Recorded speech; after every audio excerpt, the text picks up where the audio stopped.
ये मनुष्य का शरीर दे देगा और आप ऐसे बर्बाद करके चले जाइयो बिना परमात्मा के नाम का। हम कैसे मनुष्य शरीर को बर्बाद कर रहे हैं? जैसे पशु और मनुष्य के अंदर संतों ने कोई अंतर नहीं बताया। किसके अंदर? जो कि राम का नाम नहीं लेते, परमात्मा का भजन नहीं करते, वो मनुष्य पशु समान बताए। जैसे आप देखते हो कि खेत के अंदर आड़ी हल जोड़ता है,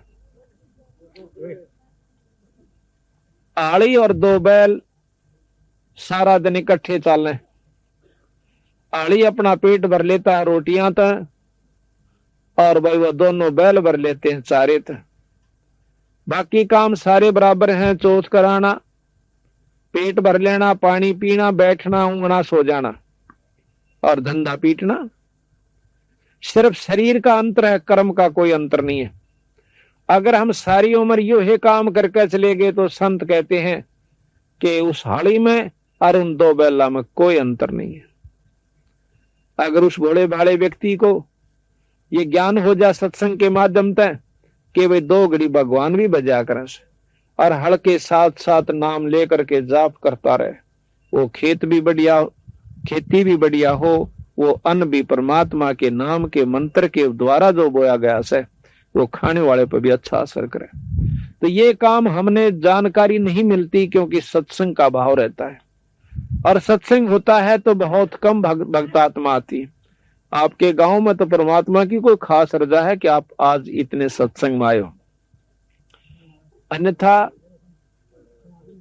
सत्संग के अंदर हम हर बहुत गांव में जाते हैं, क्योंकि सैकड़ों गांव के अंदर हमने महाराज की वाणी के पाठ और सत्संग किया है। आपके गांव के अंदर जो रजा है शायद ही किसी गांव में इतनी होगी जो कि इतनी भक्तात्मा इकट्ठी हो रही है। तो ये कुदरती बात होया करे, एक आदि नगरी होया करे। जैसे काशी बताओ है कि वह सारी ये पार होगी थी, सतमार्ग पर लग जाने के बाद सही रास्ता पकड़ लेने के बाद परमात्मा का पाना कोई दूर नहीं, ज्यादा देर की बात नहीं है। जब तक ये सारे जुगाड़ नहीं जोड़ दे इतने भारा हो रहा से, पूरा गुरु मिल जाओ, नाम सच्चा मिल जाओ, फिर अपनी मर्यादा ठीक रहनी चाहिए, तो परमात्मा की पाण में कोई देर नहीं लगती। क्योंकि जिन संतों ने पाया, महाराज कहते हैं कि साकट को तो भारी लागे संतान नाल खिलौना। वो जो परमात्मा के नाम पर नहीं लग रहे उनके लिए तो भारा बात से, और जो राम नाम पर लगे उनको तो यानी खिलौना से। जब चाहो परमात्मा ने प्रकट कर लो, जब चाहो उससे काम ले लो, जो चाहो उसको आपके लिए बाल की इतनी खड़ा रहेगा।